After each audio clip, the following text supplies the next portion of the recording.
Jack Riley ran a $127 million empire.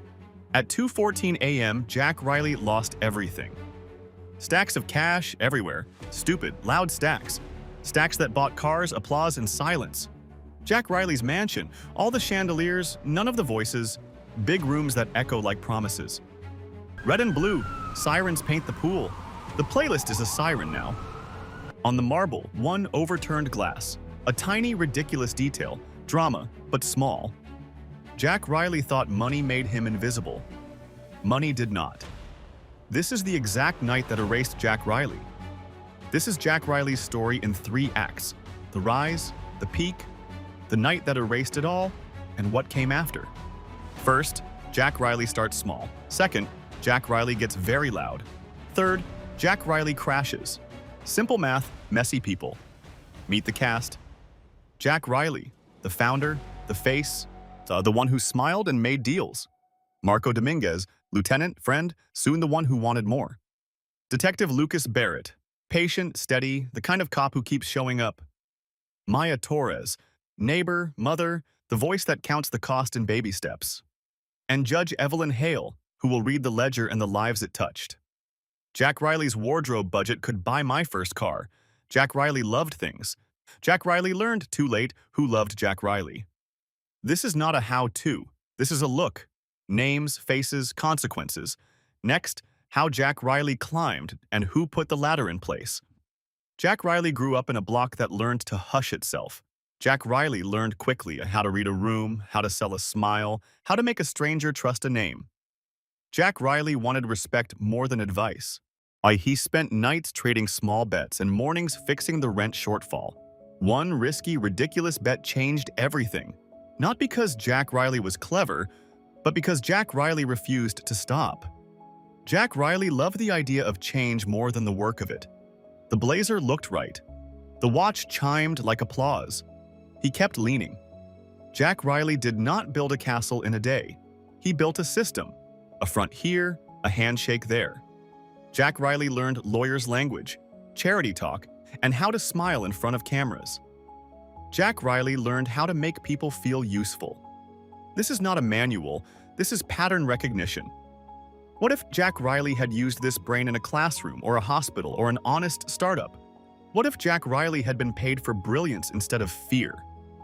Jack Riley's biggest talent was selling inevitability. As people bought the story, people joined. That's how small things became big, one willing person at a time. Jack Riley's name went from whispered to written. A single shipment, call it luck, call it timing, put Jack Riley in the paper. Jack Riley celebrated with a dinner that cost more than a year's rent in the neighborhood. Jack Riley posed, cameras clicked, and for a minute, everything felt permanent. Then people started to notice the empty houses down the street. Maya Torres noticed. Maya counted the change in the block. Quieter mornings, fewer kids on the stoop. Jack Riley's win had a bill attached that someone had to pay. Jack Riley got famous. Fame makes enemies. Fame makes friends expensive. Jack Riley learned both, in the same breath. Here's the boring, beautiful part. Empire math, a building, a foundation, a friendly lawyer, a charity with a good name. Add them up and the story looks tidy. Add the applause and the number reads like destiny, $127 million. That number is loud. That number buys quiet rooms and loud friends. Jack Riley liked repeating one phrase, Empire math. He said it like a spell. Jack Riley used that spell to explain why anyone should trust the climb. The phrase stuck, Empire math. Numbers are neutral, people are not. Empire math looks like an equation until someone has to carry the cost. Fame loves exaggeration. Jack Riley's parties had lists that read like invitations to a different life. Cameras, toasts, a laugh that never quite reached the eyes. The tabloids wrote headlines, the tabloids sold the mood. How Jack loved the light, more than the heat under it. Host commentary, quick roast. Jack Riley bought luxury like it was a loyalty card. He collected people who said yes. That's not an insult, it's an observation. People tend to say yes when dinner is good and the playlist is right. Celebrity is useful. Celebrity is dangerous. Jack learned both while the band played. Wins hide cracks. A smile hides a seam. The first small betrayals were quiet. A late delivery, a missed payment, a friend who didn't return a call. Marco noticed. So did Detective Lucas Barrett. People with long memories start building files. Lucas worked on the long conversation. Lucas did not need fireworks. He needed a pattern. Lucas collected crumbs until they made a map. Meanwhile, Marco's smiles got sharper. Marco's asks got louder. Little errors, small disloyalties. They look petty in a headline. They look dangerous in a ledger. Wins hide cracks. Jack Riley kept building. The cracks kept talking. Marco Dominguez had been at Jack Riley's side so long that people forgot that Marco was not always flattering. Marco liked the front row. Marco liked the applause. He also liked his cut being visible on bank papers. One night, Marco leaned too close during a toast. Marco said the wrong thing as a joke. The joke landed like a coin on a marble floor, a small sound, but everyone heard it. Would you trust Marco Dominguez with your secrets? Marco wanted more. Marco's appetite was obvious. A bite here, a claim there. That's how partners become rivals, mostly by desire and sloppy timing. Power smells like convenience. Someone with a title signs a paper.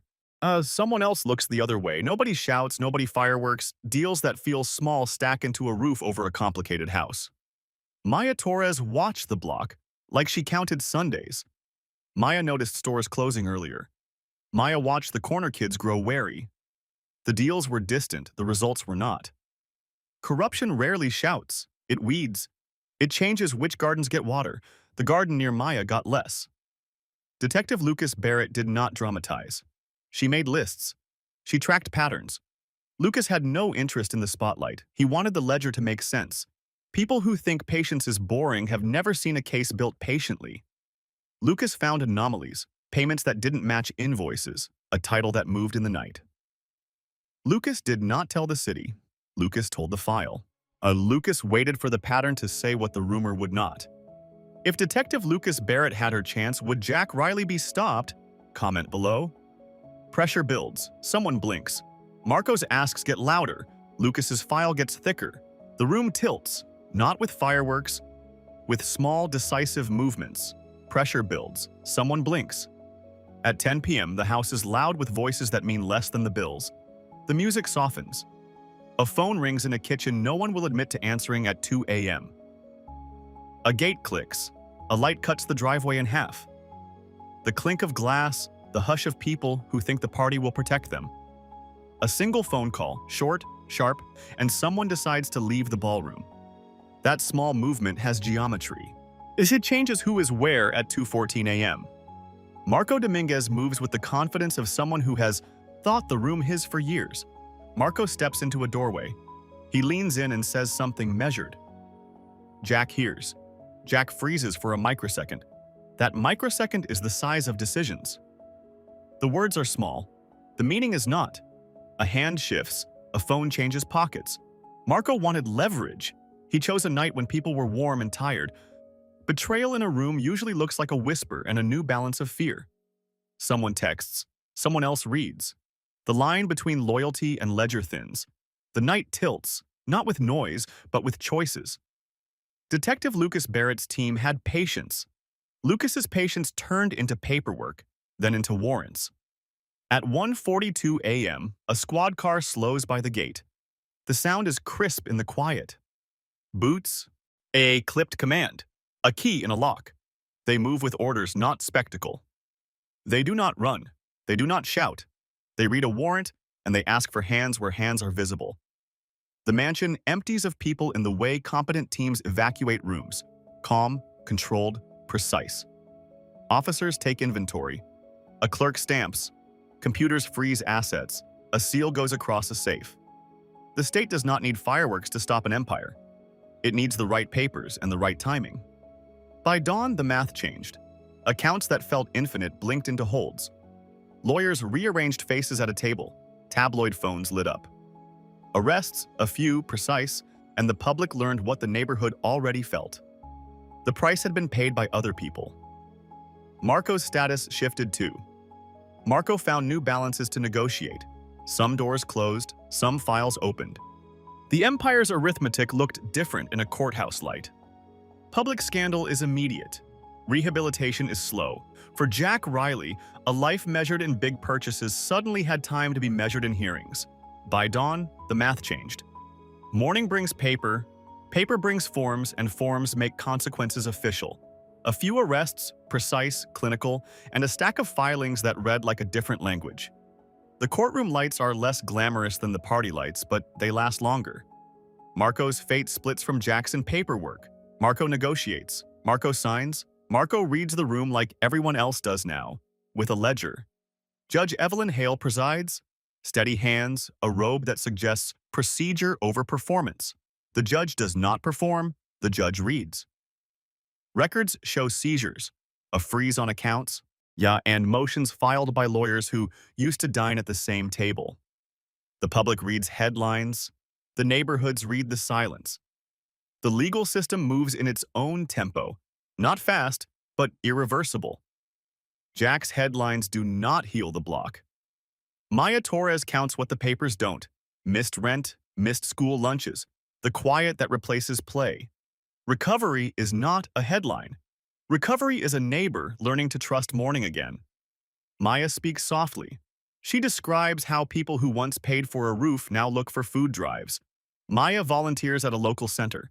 Maya watches who shows up. Empathy first. The families, the kids, the quiet people who pay the loudest bills. Consequences ripple. Some folks get help, some do not. People who never wanted the headlines are suddenly in them because headlines changed who paid attention. The tally is not only dollars, it's days, but it's also counseling sessions. It's the small paperwork of rebuilding. This is the point where the story stops being only Jack Riley's and becomes structural. History keeps offering the same footnotes. Big demand, clever supply, a blind eye here and there. Look back far enough, and you see older patterns: trade, profit, human cost. Who built Jack Riley's ladder? Did the ladder grow from one person's greed or from a neighborhood of silent compromises? Systems are made of small decisions: a license granted, a check ignored, a smile accepted.